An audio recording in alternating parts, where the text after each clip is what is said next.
But it wouldn't be a Football Reports podcast if we didn't talk about Man United and Ruben Amorim. During the international break, Mark Radcliffe has said that he thinks that Ruben Amorim should get 3 years. Yeah. Were you surprised by that? Do you think he's got a point, or is he talking nonsense? I'm not surprised by it, because Sir Jim Ratcliffe has said a few kind of off-the-cuff things in the last 12, 18 months since he's been at Man United, but I actually checked out, because I remember something very similar about Erik ten Hag that he came out with, and it was 3 weeks before he fired Erik ten Hag. He said he's a very good coach. So the words about Amorim are obviously welcomed by Amorim, but we all know what his record has been. It's statistically by far the worst Man United manager of the Premier League era. They haven't beaten anyone other than a promoted team this season, or a 10-man team in Chelsea. So there's not a lot to say he's turned the corner. They haven't won away since Leicester last season, relegated Leicester so much. So obviously Liverpool away at the weekend, that's probably the ultimate test for Man United. They've already had one of the ultimate tests with Man City where they lost 3-0. So I don't know, I mean, you cover United every day, Robert. It seems a bit presumptuous to me for Radcliffe to say that. I don't think he's ever going to get 3 years, but what do you think? No, I think part of it is that you've seen sometimes with what Jim Radcliffe has said, that he's got this kind of way about him that if someone says someone says the sky's blue, he's going to say, well, actually no, it's purple, because he just enjoys having that kind of influence and that ability just to say the exact opposite. I'm not suggesting that he is sat there thinking he's definitely going to give him 3 years. I do think it's maybe him showing that he's still supportive of Amorim. I mean, we've discussed on this podcast before that really Radcliffe needs this appointment to work out, because it was his first big appointment, and if he was to get this wrong after what happened with Dan Ashworth, that there would be serious questions asked about Radcliffe and his team. So he's obviously desperate for Amorim to work out. And my personal opinion is I think that you should give Amorim more time. Obviously that can't go on indefinitely, because you can't go on without winning back-to-back Premier League games. Yes, that's huge, James, because he did reference to Jim Radcliffe, Mikel Arteta, who said it's comparable to Arteta. And I think there are some similarities, but obviously there are differences. Man United is a much bigger club in the sense of the demand and expectancy on it than Arsenal. And also when Arteta had come in, Arsenal have really been in kind of malaise for 10 years. Arsene Wenger's time had drifted. Unai Emery came in. There wasn't the same sort of expectancy. They're out of the Champions League. Is it a fair comparison, or did Arteta have it a little bit easier than Amorim? Well, he did win the FA Cup. Yeah, in his first season, and COVID Cup though we not count. Well, but it was really important in validating a young manager in his first job, to say this is why we back this guy to make the difficult decisions, and there isn't enough. This is why Jim Ratcliffe has got to come out. Which, by the way, isn't this just man who gave manager contracts, says managers serve out contracts? I mean, that's it. It's not like he's going, he's going to be here for 10 years. But Manu gave a contract to a manager and sacked him 3 months later. Yeah, no, but to me, it's not quite the ringing endorsement that everybody sort of seems to suggest it is. It's like, well, we gave him this 3-year deal and we'd like him to see out this 3-year deal. Well, yeah, of course you would, because you don't want to pay him off. Yeah. You don't want to admit you've got it wrong. But, he's not winning enough matches to earn the authority to say it's my way or the highway. What Arteta did was he was way more pragmatic. He won that FA Cup, which is absolutely vital. The way they won it in the semi-final and the final, they had, I think, something like 5 shots or 6 shots on target in the 2 games, and they scored twice in each, and they won Chelsea and then City. It was very much a means to an end, and that trophy was something he could point to on the mantelpiece when he was ripping up the contract of a player and say to the board, "This is why I'm doing this, because you're going to get more of these." Now, he hasn't got any since. No, but Ten Hag could say that when he won 2 trophies, and his direction was going nowhere. But was there a structure to United? Was there a cohesion and a clear plan about the way they were going to play? Absolutely not. Team? Well, there was here. And so because he had that, and he had that FA Cup win, that gave him the authority. And it was still brave of the owners to back him, because you mentioned COVID. The fans weren't particularly happy with the style of football. And I think had there been full stadiums in the sort of early part of that second season, he would have been right up against it. And he's never admitted it publicly, but I think he would have been fighting to save his job. Whereas, of course, Amorim has not got the trophy. He's got 75,000 fans who are not entirely happy, although United fans generally are pretty loyal, particularly at home, towards their managers. And he's not getting the results. I just wonder if we're sat in point a game for a year. Yeah, if we're sat in the next international break ends in November, that's 4 games away. Do you think he'll still be in charge? Yes, because I genuinely don't think that they are even contemplating right now sacking him. Obviously, that it can't carry on. And you're right, you can't carry on not winning back-to-back Premier League games and averaging a point every game. You can't carry on. I mean, and again, if Ruben was sat here, he would tell you the same. Like, he's going to live and die by results, and they've not been there. I would suggest that there are reasons why his record is as bad as it is. I thought last season was an absolute fire, to be honest, and he got shoved into a situation that was absolutely dreadful. Yeah, but that's rubbish, that, because how many managers, when they say, I want to wait until the end of the season, they don't. Klopp came in mid-season, Arteta came in mid-season. You take the job and it's there. You can't have a rosy garden whereby, I want to come in the summer and I want to play my certain system. Yeah, no problem. We'll wait 7 months for you. You've got to take the job when it comes along. I mean, you can't have this situation where it's all in your favour. If that had been April... Yeah, fair enough. Could make the argument. I just think, though, there's a game that sticks out that someone at United has kind of mentioned to me a couple of times. Brentford away at the end of last year in April. United go to Brentford and they're about 4-1 down, I think, in an hour. They'll end up losing 4-3. That team that day had Obi up front starting, Harry Amas and Tyler Fredrickson. Tyler Fredrickson is nowhere near at the level right now to play for Man United. Obi's been sent back to the academy, so he's not even figuring in matchday squads, and Harry Amas is at Sheffield Wednesday. Now, Ruben Amorim did that because he had to beat Bilbao in the week to progress in the Europa League. Now, he would have every right ahead of that Brentford game last year to say, well, actually, if I'm looking after myself, I'm going to pick my best team now in the hope that I get a Premier League win against a team who didn't really have much to play for. And if we lose against Bilbao and we get knocked out, well, that's sad, but actually I'm going to look after my own record. And he didn't. He put what he felt was best for the club first. Now, I'm not suggesting that he can survive, carrying on 6 months with those kind of excuses, but there is a reason why, when that Premier League record gets chucked at him, there is a reason why it's that bad. Yeah. Now, again, that can't go on forever, and if it's still terrible in January, then obviously there'll be questions to answer. I genuinely would just say to him, we're not going to look at the manager until the summer.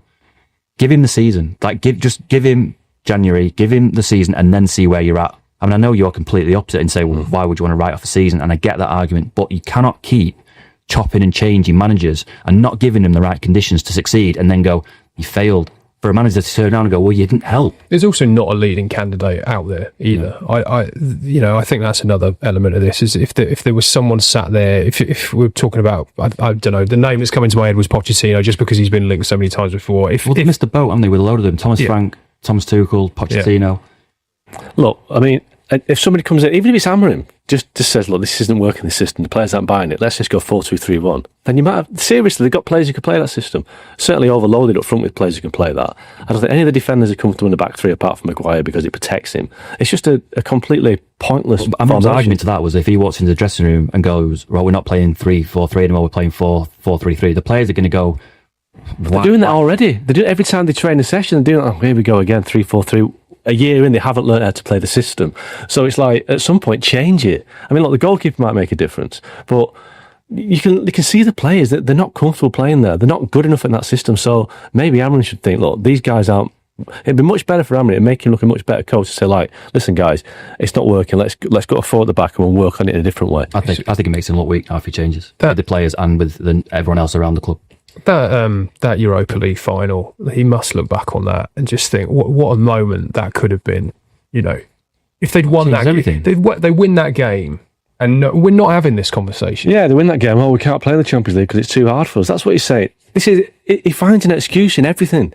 You can't say we don't want to qualify for the Champions League because we can't handle the games. But I mean, if they'd won that Europa League final and they still had exactly the same Premier League record that they had now, sat here today, do you not think I don't think anybody would be talking about Ruben Amorim in his future at Man United, would they? Well, he's also missing midweek. I mean, at the very basic level, he's missing midweek. Well, he had one this season. That was Grimsby. One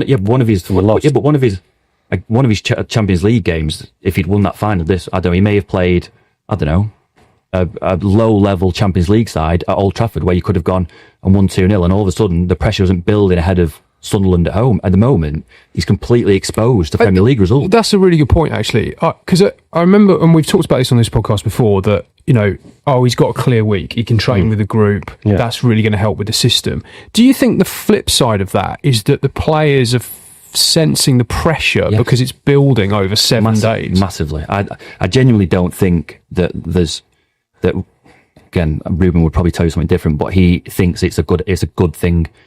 If they were in the Europa League this season, you play, with all due respect to FC20, you play FC20 on a Thursday night, you've been beaten at the weekend, you beat FC20 3-1 or 2-0 at Old Trafford, and then all of a sudden, it's not a Premier League win, but the pressure eases slightly and you're feeling better going into the weekend. At the moment, the week after that Brentford game where they lost 3-1, was just horrific for him. Like, there's just no hiding place. It's all over newspapers and Sky Sports News, and we're talking about podcasts. Sorry, Ruben.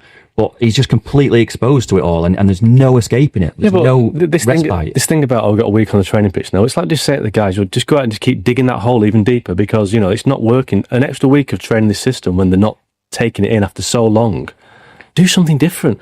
I mean, like people say about when if you're a coach facing Man United, you spend all week thinking, how are they going to play? We know they're going to play 3-4-3.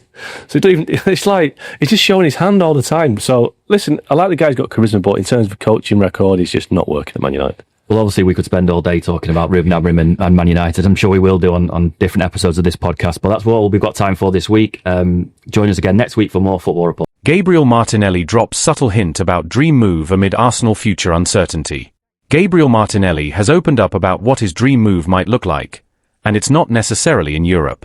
Amid swirling transfer rumours suggesting a possible exit from Arsenal during the summer window, the Brazilian forward gave fans a rare and heartfelt glimpse into what could lie ahead in his football journey. Despite speculation, particularly after the arrivals of Noni Madueke and Eberechi Eze, Martinelli has been in strong form recently, finding the net against Athletic Club, Manchester City, and Olympiacos. Manager Mikel Arteta has made it clear where he stands on the young star, consistently backing him as a crucial part of the team. Gabby has been incredibly important for us, and he will continue to be very, very important, Arteta emphasized before the close of the transfer window. Having different profiles within the squad is essential. Each opponent brings different challenges, and Gabby gives us options that we truly value. But with the international break giving players a chance to speak more freely away from the club environment, the 24-year-old took the opportunity to reflect on his roots and where he sees his career heading down the line. In a candid interview with Case TV, Martinelli revealed a deep personal connection to a specific club back home. "My bond with Corinthians has always been very strong," he shared. "I was born in Parque São Jorge. I started playing there when I was 6 and spent my entire childhood at the club. Futsal, field football. I was there every day. My life was at Corinthians." He continued, "I'm a huge fan of the club and follow them as much as I can. I only skip games when I have a match the next day because they usually play around 1 a.m. here. It's tough. But I always try to watch with my friends." Martinelli isn't the only Arsenal player with Corinthians in his heart. His teammate Gabriel Magalhães is also a fan, and the two Brazilians even watched a recent derby together. "For the last derby, Gabriel came over and we watched it with some friends," Martinelli said. "At the end of my career, I dream of going back to Brazil. My dad and I have already talked about it. We want to return to Corinthians. That's my dream, and my dad is a huge fan too." While his comments will undoubtedly spark excitement among Corinthian supporters, there's comfort for Arsenal fans as well. Martinelli made it clear this move is something he sees happening later in his career, not anytime soon. Still, whenever that chapter comes, it seems his next destination is already written in his heart. Martinelli's comments have resonated strongly, not only with Corinthian supporters, who are now dreaming of his homecoming, but also with Arsenal fans, who are beginning to reflect on what his long-term future could look like in North London. For now, there's no indication that a move is imminent. Martinelli remains under contract with Arsenal, and all signals from the club point toward a continued belief in his value. Despite a challenging start to the previous season and injury setbacks, the forward has shown resilience and maturity, gradually returning to form and reminding fans of the explosive talent that made him a breakout star in 2019. Internally, Arsenal staff are said to admire his work ethic and humility, traits that align with Mikel Arteta's vision of building a squad not just with skill, but with strong character. Sources close to the club have indicated that while competition for starting roles has intensified, Martinelli is still seen as a player with a long-term role in the project. His openness about a potential future at Corinthians, however, has sparked conversation among pundits and fans alike. While many view it as a heartfelt nod to his roots, others have questioned whether it might be an early sign of a player preparing for the next phase of his career. In Brazil, the reaction was swift. Corinthians fans flooded social media with messages of support and excitement, interpreting Martinelli's words as more than just nostalgia, but a possible promise. Former Corinthians players and local media have also weighed in, welcoming the idea of his return one day, though recognizing that such a move would likely depend on timing, form, and club circumstances in both countries. At just 24 years old, Martinelli is entering what many consider the prime years of a footballer's career. A return to Brazil now would seem premature, but in football, plans often shift quickly. Still, the idea of Martinelli one day donning the Corinthians shirt again carries emotional weight. Born and raised in Sao Paulo, and having spent his formative footballing years within the club's youth system, the connection is more than symbolic, it's deeply personal. For Arsenal, the priority remains clear, keeping Martinelli focused, fit, and integrated into a squad competing on multiple fronts. With the club aiming to challenge both domestically and in Europe, players like Martinelli, versatile, dynamic, and emotionally invested, are considered vital assets. His ability to play across the front line, press intensely, and finish with composure makes him difficult to replace. As the season progresses, eyes will remain on Martinelli's performances, not just for his contributions on the pitch, but for signs of where his heart and future might ultimately lead him. For now, he stays in North London. But in the distance, Sao Paulo continues to call.